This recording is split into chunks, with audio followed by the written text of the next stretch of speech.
bagaimana hukumnya membantu orang Kristen yang kelaparan? Dijawabnya oleh seorang ustadz itu, tapi di masyarakatnya sudah dianggap kiai. Tidak ada pahalanya, malah mendapat dosa. Kenapa? Karena orang Kristen orang kafir, musyrik. Jadi kalau kita kasih makan orang itu, jadi kita akan memperpanjang kemusyrikan. Berarti kita mendapat dosa. Jadi terkejut begitu.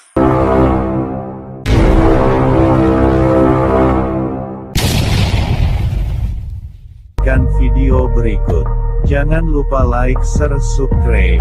Metanoia Channel. Shalom Bapak Ibu Saudara-saudari yang dikasihi Yesus dan dikasihi, berjumpa kembali dengan saya Pendeta R.C. Lubis. Bapak Ibu Saudara-saudari yang dikasihi Tuhan, tadi saya nonton video.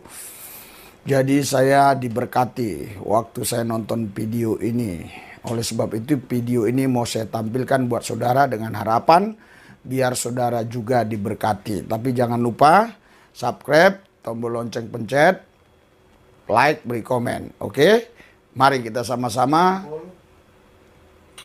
follow Instagram R.C. Lubis, FB, TikTok, dan jangan lupa share ke grup. Anda sudah memberkati orang lewat video ini. Jangan berlama-lama, kita saksikan lebih dulu video ini. Inilah videonya. Bermadhab atau beragama, atau juga sekaligus juga nanti di kolaborasi dengan bagaimana model kerukunan yang ditawarkan Buya Syakur. Silakan Buya. Saya ingin ngasih pendahuluan. Ya. Ketika kita beragama, pada lingkaran pertama, lingkaran syariat, tatanan hukum untuk kehidupan sehari-hari. Kalau itu kita beragama masih di wilayah hukum atau syariat, kita berpotensi perang saudara.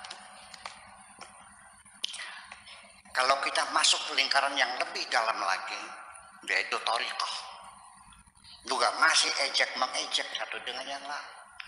Thariqah Naqsabandi dengan thariqah Tijaniyah, ejek-ejekan. Betul nggak? Kalau kita masuk wilayah akidah, keyakinan, akidah ilmu tauhidnya, saling bunuh-membunuh.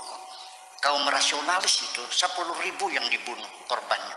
Konflik antara Islam tradisional, Islam Sunni, Islam Syiah, Islam Mu'tazilah, korbannya sudah luar biasa. Kapan kita akan berhenti bertengkar ketika dalam beragama kita sudah masuk dalam wilayah cinta? Sekalipun kita dalam beragama di masyarakat ini ada kebencian, ada dendam, ada saling menumpah, saling mencilakakan, tetapi Allah telah berkomitmen semua agama akan dibela oleh Allah. Ini di Al-Qur'annya ada. Jangan dibilang sangarang lagi. Nanti gaduh lagi dibilang sangarang. Ada referensinya, ada. Laula daf'allahin nasa. Seorang bunuh surat apa ini? Supaya mereka tahu gitu. Saya lupa nama suratnya apa, ayat berapa. Sempat dicari di Google-nya. Saya bacakan saja, ini firman Tuhannya. Laula daf'allahin nasa.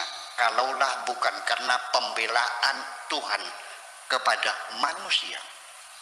Semua manusia. Ya. Ba'dhum ala ba'din. Sebagian atas sebagian.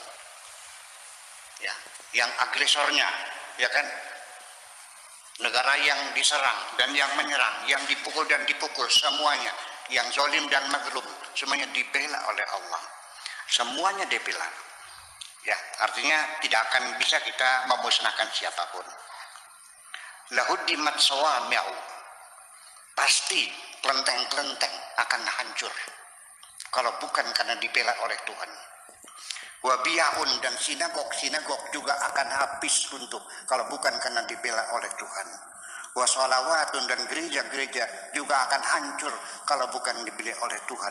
Wa masajidu dan masjid-masjid juga akan hancur. Sampai sekarang masjid masih banyak, gereja masih banyak, kelenteng masih banyak, wihara masih banyak, sinagog masih banyak, masih utuh agama ini. Kenapa? Semuanya dibela oleh Allah. Ya. Tanpa engkau ikut membela, Allah dibela oleh Allah semuanya. Itu. Jadi artinya di sini yang menyebabkan kita ini bertengkar satu dengan yang lain adalah bukan persoalan agama, tapi persoalan kepentingan yang bermain di situ. Pengaruh, kepentingan materi, kekuasaan dan lain sebagainya. Bukan masalah agama. Nah, kemudian juga yang kedua adalah karena misinterpretation, penafsiran yang keliru terhadap teks-teks agama itu sendiri. Penafsirannya dipaksakan sesuai dengan kemampuan dia berpikir. Tidak didiskusikan dulu, diseminarkan dulu, dibicarakan dulu. Jangan terburu-buru mengambil kesimpulan. Nah, ini yang menjadi persoalan. Seperti satu contoh yang dia salah penafsiran. Di dalam beragama Islam ada standar kebenaran, standar eksistensialisme. Bahwa kamu akan menjadi orang hebat, kelompok hebat apabila memainkan dua peran, amar ma'ruf, nahi mungkar, mengajak orang berbuat baik, mencegah kejahatan, supaya itu aman, damai, tentram, makmur. Kita berbuat baik, yang lapar kita kasih makan, yang bodoh kita ajarin, yang sakit kita obatin, anak-anak kita biayai sekolahnya, kebaikan-kebaikan, dan kita mencegah kejahatan, pencurian, perampokan, penipuan, sebagainya. Itu standarnya. Tetapi ketika orang menafsirkannya amar ma'ruf nahi mungkar itu secara sewenang-wenang sesuai dengan pikiran sendiri, akhirnya orang yang berbeda agama dianggapnya kemungkaran. Padahal kemungkaran itu adalah kriminal sebetulnya. Masa orang beragama beda dianggapnya kemungkaran, kriminal? Memangnya kita menganggapnya satu dosa, satu kejahatan. Masa orang beragama beda dianggapnya jahat? Orang mau menyembah Tuhannya udah punya kejahatan. Ya itu sehingga akhirnya bikin tempat ibadah dipersulit dan sebagainya. Nah, dianggapnya sebagai kejahatan. Kejahatan itu mencurian, pembunuhan, narkoba, korupsi dan sebagainya yang merusak moral, itu yang namanya mungkarat, bukan berbeda agama. Itu yang menjadi hal macam itu. Jadi akhirnya kembali kepada misinterpretation. Ya, salah tafsir itulah yang juga ambil peran penting terjadinya kegaduhan-kegaduhan di antara kita ini. Tapi kesulitannya ketika kita menegur, bisa berantem. Dan akhirnya jawabnya pokoknya. Ya kalau sudah pokoknya nggak usah debat dong. Itu yang perlu ingin saya sampaikan, bahwa kemungkaran itu, ini bukan katanya, tapi saya yang mengalami sendiri. Dalam berkomunikasi dengan sesama teman-teman kita yang beragama Islam, ada satu pertanyaan, Pak Sohadi. Bagaimana hukumnya membantu orang Kristen yang kelaparan? Dijawabnya oleh seorang ustadz itu, tapi di masyarakatnya sudah dianggap kiai. Tidak ada pahalanya, malah mendapat dosa. Kenapa? Karena orang Kristen orang kafir, musyrik. Jadi kalau kita kasih makan orang itu, jadi kita akan memperpanjang kemusyrikan. Berarti kita mendapat dosa. Jadi terkejut begitu. Nolong orang kelaparan karena agamanya beda, tidak ada pahalanya. Saya tidak membantah. Dan ini menjadi suatu hal yang sangat unik bagi saya. Balik saya bertanya, nah kalau yang kelaparan itu seekor anjing, lalu saya kasih makan, ada pahalanya nggak? Nah kalau anjing mah ada. Jadi dalam pikiran orang itu, kalau berbeda agama nggak ada pahalanya. Jadi saya dapat ilmu baru, ternyata anjing lebih mulia dari anjing lebih mulia dari manusia. Nah itulah yang jadi persoalan. Ini bolak-balik penafsiran kita yang sesungguhnya perlu kita perbaiki. Nah, misinterpretation ini sudah dimulai sejak 1400 tahun yang lalu sampai sekarang. Dan itu saya punya faktanya, punya referensi, bukan katanya. Semacam itu. Nah, lalu pada akhirnya ini adalah sifatnya kegaduhan yang terjadi antara kita adalah karena pergeseran waktu dan zaman. Situasi dan kondisi yang terus bergeser berubah, dan kita tidak mau melihat pergeseran itu. Dikiranya everlasting, bahwa ajaran itu selamanya adalah sudah tidak bisa dirubah-rubah. Itu yang menjadi persoalan. Sekarang ini mumpung ada penggerak gender, ya.